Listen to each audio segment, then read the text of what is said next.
अस्सलाम वालेकुम dear students, उम्मीद है आप सब खैरियत से होंगे। आज एक मैं नया मौजू यूनिट नंबर 6 में पेज नंबर 69 पे पंक्चुएशन के हवाले से इंटरप्टेड कोटेशन मार्क्स आपके साथ डिस्कस करूंगा और हम देखेंगे कि इंटरप्टेड कोटेशन मार्क्स क्या है। इसकी तफसील को जानने से पहले हम देखते हैं कि हमें कहाँ पे कोटेशन मार्क्स की ज़रूरत पड़ती है और हम क्यों कर कोटेशन मार्क्स इस्तेमाल करते हैं। एक मिसाल मैं आपको दे देता हूँ कि दो शख्स आपस में बात कर रहे हैं, एक है ए और दूसरा शख्स है बी। बी ने ए से कुछ कहा और वो चला गया। उसके बाद सी आया। सी ने ए से पूछा कि बी ने क्या कहा। अब जो जुमला एग्जैक्ट बी ने ए को कहा था, ए वही जुमला अब सी को कहेगा। अगर वो उस जुमले को उसी तरतीब के साथ वो एग्जैक्टली वही जुमला बयान करेगा तो हम वो कहेंगे कि ये डायरेक्ट कोटेशन है।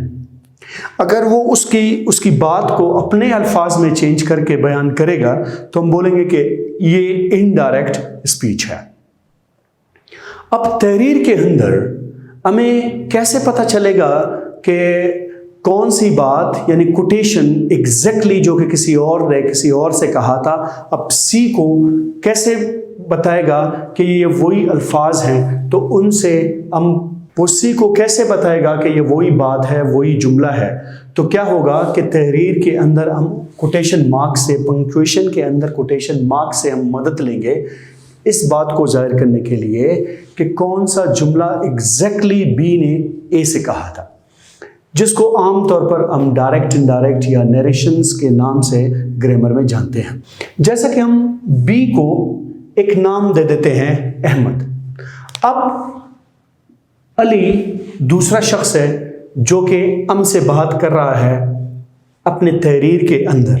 सी जो है उस तहरीर को पढ़ने वाला शख्स है। बी वो अहमद था, तो ए अब बात कर रहा है हमसे। Ahmad said comma inverted comma begin I am a doctor. ये एन वही जुमला है जो कि बी ने ए से कहा था। अब इसके अंदर हम देखेंगे कि दो किस्म के जुमले हमारे सामने आ गए। इसको हम रिपोर्टिंग स्पीच कहेंगे।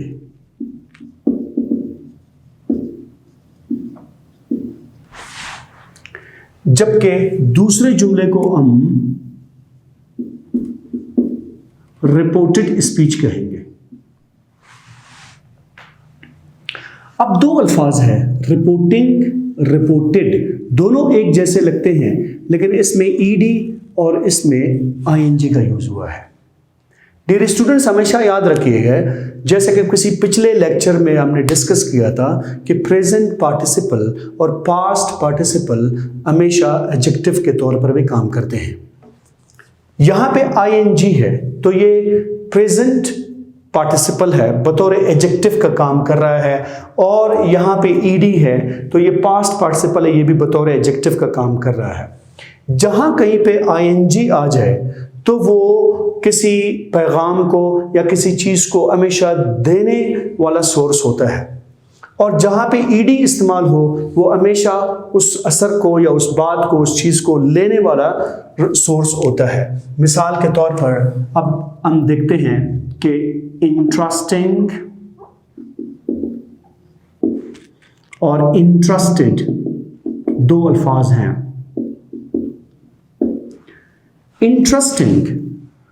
इंटरेस्टिंग अगर मैं आपको यहां पे एक शेप बना के दिखाऊं, एरो का निशान कुछ इस तरह से होगा, और दूसरा शेप अगर मैं बनाऊं तो वो एरो का निशान इस तरह से होगा। तो अगर मैं एरो के निशान को बयान करूं कि इंटरेस्टिंग, ये जो बाहर जाने वाला तीर है वो हमेशा आईएनजी को जाहिर करता है। कैसे? मसलन एक शख्स है अजमल, मैं कहता हूं कि Ajmal is an interesting person. मतलब अजमल एक ऐसा शख्स है कि जो भी उसके साथ बात करे या उसके साथ बैठे तो वो शख्स उसमें दिलचस्पी लेना शुरू कर देता है। तो ये शख्स बजाते खुद इंटरेस्टिंग हुआ, यानी द गिविंग सोर्स, कि उसको अपना असर दे रहा है। और यहां पे ये हम इस्तेमाल करेंगे ईडी के लिए, जब जो तीर रिसीविंग के तौर पर हो उसको हम ईडी के लिए इस्तेमाल करेंगे कि Ajmal is an interesting person, Ali is interested in him. तो अली ने वो असर ले लिया, तो यहां पे हमने इंटरेस्टेड का लफ्ज यूज किया। इसी तरह अगर हम यहां पे देखेंगे रिपोर्टिंग स्पीच, वो शख्स जो कि हमें कुछ कह रहा है, या वो सेंटेंस, वो स्पीच जो आगे चल के हमें कुछ दे रहा है। रिपोर्टेड स्पीच वो स्पीच की जिसको हमने किसी और से रिसीव किया है। Reporting speech and reporting speech, तो इसको हम 1 के नाम से देखेंगे और इसको 2 के नाम से देखेंगे। आपके किताब के अंदर यहां पर रिपोर्टिंग स्पीच की जगह स्पीकर टैग लिखा हुआ है। स्पीकर टैग से मतलब ये कि ये वो जुमला है कि जिससे हमें पता चल रहा है कि हमसे कौन बात कर रहा है। अहमद सेड, यानी ए हमें कह रहा है कि अहमद ने क्या कहा, ये हमसे मुखातिब होने वाले का जुमला है। अब ये उसका जुमला है कि जिसको हमने नहीं देखा था। अब इस शख्स ने यानी ए ने बी से कोटेशन लेकर हमें वो दे दिया, तो वो रिपोर्टेड स्पीच कहलाएगा और हमेशा हम इसको कोटेशन मार्क के अंदर जाहिर करते हैं। अब हम देखते हैं मौजू हमारा डायरेक्ट इनडायरेक्ट नहीं है। डायरेक्ट इनडायरेक्ट के अंदर कोटेशन मार्क्स, पंक्चुएशन में से कोटेशन मार्क्स को हम यूज करेंगे। अब हमने देखा कि कुछ पंक्चुएशन मार्क्स को मैंने एन सर्कल किया हुआ है आपके लिए कि ही या अहमद सेड, यहां पे कॉमा है। कॉमे के बाद हमने ये शुरू किया, देखा कि इन्वर्टेड कॉमास हमने यहां पे लगाए और इन्हीं इन्वर्टेड कॉमास की मदद से हमें पता चला कि यही वो एग्जैक्ट सेंटेंस है जो कि बी ने ए से कहा था। तो उसको हमने कोटेशन मार्क्स से क्या किया कि उसकी निशानदेही कर दी कि बी ने ए से क्या कहा था, एग्जैक्टली वही जुमला है, और कोटेशन मार्क्स से हमने उसे अलग कर दिया। अब बाज़ औक़ात आपको कई ऐसे जुमले नजर आएंगे कि जिसमें जो रिपोर्टिंग स्पीच है, रिपोर्टेड स्पीच है या स्पीकर टैग है, वो हमेशा एक जगह पे नहीं है। जैसा कि मिसालें वक्त बचाने के लिए पहले से आपकी किताब से मैंने यहाँ पे लिख दी है। तो जो स्पीकर का टैग है या रिपोर्टिंग स्पीच है, उसके 3 मखसूस मकाम है।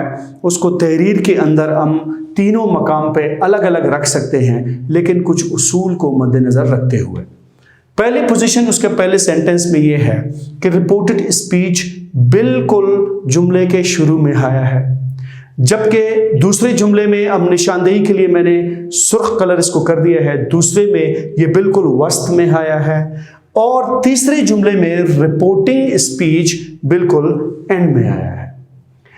अब अगर तीनों सूरतों में कहीं पे हमें इस बात को तहरीर करनी हो तो हम किस तरह से कोटेशन मार्क्स का इस्तेमाल करेंगे। अगरचे वो बिल्कुल अलग अलग है, रिपोर्टिंग स्पीच एक साइड पे मुकम्मल तौर पर अलग है और रिपोर्टिंग स्पीच शुरू में बिल्कुल अलग है और रिपोर्टेड स्पीच उसके बाद बिल्कुल मुकम्मल तौर पर हैज इट इज मौजूद है। तो हम क्या करेंगे, जैसे कि इस जुमले में मैंने देखा कि ही सेड यानी रिपोर्टिंग स्पीच, स्पीकर टैग के बाद हमने कॉमा लगाया, कॉमा के बाद फिर हमने उसकी बात को, कोटेशन को हमने इन्वर्टेड कॉमा से शुरू किया। अब यहाँ पे मैंने इन्वर्टेड कॉमास 2 किस्म के आपके सामने लगाए हैं। बाज़ औक़ात आपको सिंगल कोटेशन मार्क्स नजर आते हैं और बाज़ औक़ात आपको डबल कोटेशन मार्क्स नजर आते हैं। इसमें फर्क ये है कि जो ब्रिटिश तहरीर है, राइटिंग है, उसके अंदर हम सिंगल कोटेशन मार्क्स को यूज करेंगे। जो अमेरिकन है वो डबल कोटेशन मार्क्स इस्तेमाल करते हैं।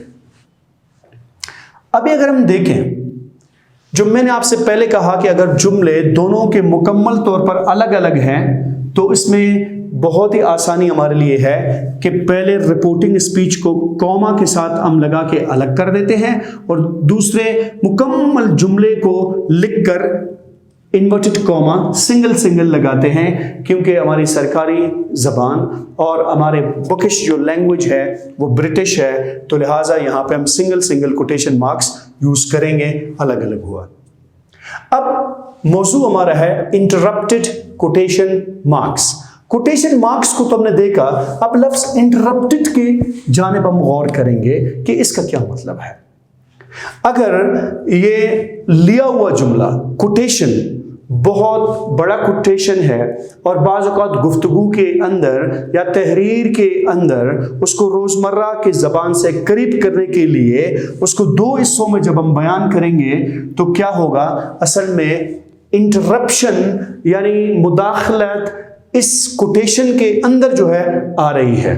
तो हमने क्या किया कि सबसे पहले हम जब कोटेशन को लिखेंगे उसे इन्वर्टेड कॉमा से शुरू करेंगे और जहां तक हमने तहरीर किया यानी उसका आधा अभी तक रहता है तो उसको कॉमा के साथ अलग करके फिर इसी हिस्से को कोटेशन मार्क से हम बंद करेंगे और रिपोर्टिंग जो स्पीच है वो उसके बीच में आ जाएगी और इसी का दूसरा हिस्सा जब अगर हम शुरू करेंगे फिर रिपोर्टिंग स्पीच के बाद हमें कॉमा लगाएंगे, कॉमा के बाद फिर जो है कोटेशन मार्क्स शुरू होंगे।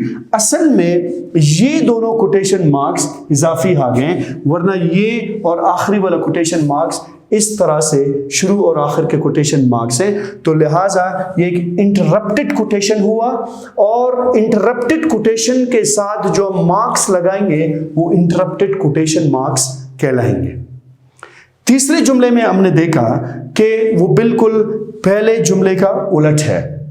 पहले रिपोर्टेड स्पीच आया हुआ है, शुरू हमने किया कोटेशन मार्क्स से और ये आखिर में फुल स्टॉप नहीं लगाएंगे, कॉमा लगाएंगे, फिर उसको बंद करेंगे कोटेशन मार्क के साथ, उसके बाद रिपोर्टिंग स्पीच उसके आखिर में आएगा।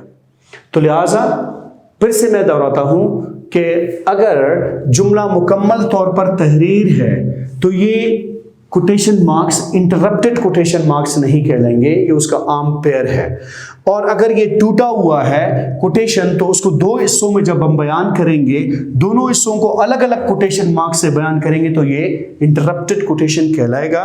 और इसी तरह से अगर ये उलट करके हम पहले जुमले को लिखेंगे, बाज़ औक़ात कहानियों में, नॉवेल्स में इस तरह की तहरीर आपको नज़र आ जाती है कि रिपोर्टिंग स्पीच बिल्कुल एंड में है और कोटेशन उससे पहले है। अब अगर पहले और तीसरे जुमले को हम कंपेयर करेंगे तो इनमें इंटरप्टेड कोटेशन मार्क्स नहीं है, ये बिल्कुल एक जोड़ी हमने कोटेशन मार्क्स की यहाँ पर भी इस्तेमाल की है और एक जोड़ी हमने यहाँ पर भी इस्तेमाल की है, इंटरप्शन उसके अंदर नहीं है। अगर इसमें इंटरप्शन कहीं पे है तो वो है बीच वाले जुमले में, सेंटेंस नंबर 2 में कि कोटेशन टूटा हुआ है दो हिस्सों में, उसको बांट दिया है स्पीकर ने दो हिस्सों में और बीच में जो स्पीकर टैग है और रिपोर्टिंग स्पीच है वो आया हुआ है, तो यहां पे कोटेशन तो यहां पे इंटरप्टेड कोटेशन मार्क्स यूज हुए हैं। अब चंद बातें जो कि बहुत जरूरी है ज़हन नशीन करने के लिए यहां पे कि कैपिटलाइजेशन के रूल को भी हम देखेंगे, वो भी पंक्चुएशन के अंदर है। जब कभी भी कोई जुमला हम शुरू करते हैं तो उसका पहला लेटर इंग्लिश में कैपिटल होना चाहिए, जैसा कि यहां पे एम कैपिटल में है और यहां पर आई कैपिटल में है। और उसके बाद जो जुमले को हम इस्तेमाल करेंगे, अगरचे कोई प्रॉपर नाउन उसमें आ जाए, किसी शख्स का, किसी जगह का या किसी मुल्क का नाम आ जाए, मखसूस नाम आ जाए, तो उसको हम कैपिटल में लिखेंगे। वरना बाकी तमाम अल्फाज को हम स्मॉल लेटर से लिखेंगे। एक प्रोनाउन ऐसा है जो कि आई है, चाहे वो जुमले के शुरू में आ जाए, आखिर में आ जाए, कहीं पर भी आ जाए, वो हमेशा कैपिटल लिखा जाता है, लेकिन उसका इस रूल से कोई ताल्लुक नहीं है क्योंकि वो फिक्स्ड है। तो पहला लेटर हमेशा कैपिटल लिखा जाएगा, बाकी सारा जो है वो स्मॉल में लिखा जाएगा। यही माई शुरू में लिखा हुआ है तो एम कैपिटल में है, लेकिन अगर वो बीच में और आखिर में चला गया तो माई का एम छोटा हो गया। और उसके बाद अगर इस आई की जगह किसी शख्स का हम नाम लिखते हैं तो वो कैपिटल में आएगा। अगर कोई और प्रोनाउन हम यूज करते हैं, मिसाल के तौर पर मैं इसको चेंज कर लेता हूं ताकि आपको समझने में आसानी हो। आई की जगह मैं इसको ही करता हूं। He needs the car today so he can go to the work.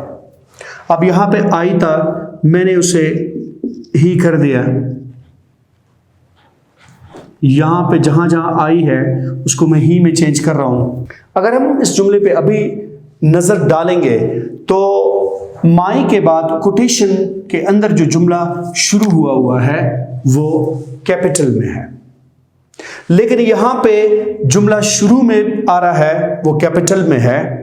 Dear students, हम आखिरी बात इसमें यह करते हैं कि जो एंडिंग पंक्चुएशन मार्क है, मिसाल के तौर पर फुल स्टॉप है। डियर स्टूडेंट्स, हम आ जाते हैं आखिरी पॉइंट की जानिब जो कि पंक्चुएशन मार्क फुल स्टॉप की है। फुल स्टॉप जब हम लगाएंगे, जैसा कि मैंने यहां पे आपसे ब्रिटिश और अमेरिकन डिफरेंस की बात की है, एंड इसी तरह फुल स्टॉप जो लास्ट पंक्चुएशन मार्क है कोटेशंस के अंदर या बाहर, उसमें ब्रिटिश और अमेरिकन में फ़र्क है। गो के हमारा सिलेबस ब्रिटिश इंग्लिश में है, तो लिहाजा ब्रिटिश इंग्लिश में लिखते हुए लास्ट जो पंक्चुएशन मार्क है वो हम लगाएंगे, उसके बाद इन्वर्टेड कॉमा को लगा के बंद करेंगे। अमेरिका में ये होगा, अमेरिकन राइटिंग में ये होगा कि इन्वर्टेड कॉमा के बाद हम फुल स्टॉप को लगाते हैं। तो लिहाजा पंक्चुएशन मार्क का ख्याल रखते हुए आपने फुल स्टॉप को इन्वर्टेड कॉमास के अंदर ही लिखना है। अब हम एक नज़र डालते हैं सफ़ा नंबर 69 पे, जिसमें कोटेशन मार्क्स और खुसूसन इंटरप्टेड कोटेशन मार्क्स के बारे में है। उम्मीद है कि किताब आपके सामने होगी। तो यहाँ पे रूल्स फॉर कोटेशन मार्क्स लिखा हुआ था कि अगर हम कोटेशन मार्क्स को एक ही जुमले में इस्तेमाल करेंगे कि किस तरह से एक ही जोड़ी कोटेशन मार्क्स के हम यूज़ करेंगे, इन्वर्टेड कॉमा से शुरू करके इन्वर्टेड कॉमा में ख़त्म करेंगे, और उसके बाद इंटरप्टेड कोटेशन मार्क्स में, जैसा कि पहले मैंने आपसे बात कही कि कोटेशन मार्क्स आधे हिस्से में पहले, लेकिन कोटेशन मार्क्स के अंदर कॉमा, फिर यहाँ पे कॉमा रिपोर्टिंग स्पीच को अलग कर दी, फिर दोबारा से कोटेशन मार्क्स हमने लगाए, तो ये इंटरप्टेड कोटेशन मार्क्स हैं। और उसके बाद पेज नंबर 70 पे कैपिटलाइजेशन के हवाले से जैसे कि हमने बात की, अगर ये शुरू में तो कैपिटल है, बीच में है या फिर आखिर में है वो स्मॉल लेटर में है। और उसके बाद आखिरी पॉइंट यहाँ पे दी गई है, and punctuation goes inside the final quotation marks. जैसे कि थोड़ी देर पहले मैंने आपसे अर्ज किया कि अगर आप जुमले के एंड में फुल स्टॉप लगाएंगे तो उस फुल स्टॉप को इन्वर्टेड कॉमास के अंदर आना चाहिए। डियर स्टूडेंट्स, ये था हमारा लेक्चर इंटरप्टेड कोटेशन मार्क्स के हवाले से, जो कि यूनिट नंबर 6 पेज नंबर 69 पे आपकी किताब में मौजूद है। तो उसके आखिर में एक छोटा सा एक्सरसाइज है 3-4 जुमलों का। इन्हीं कवानीन को मद्देनज़र रखते हुए आप उसको आसानी से हल कर सकते हैं। अपना ख्याल रखिएगा। बहुत शुक्रिया। अल्लाह हाफ़िज़।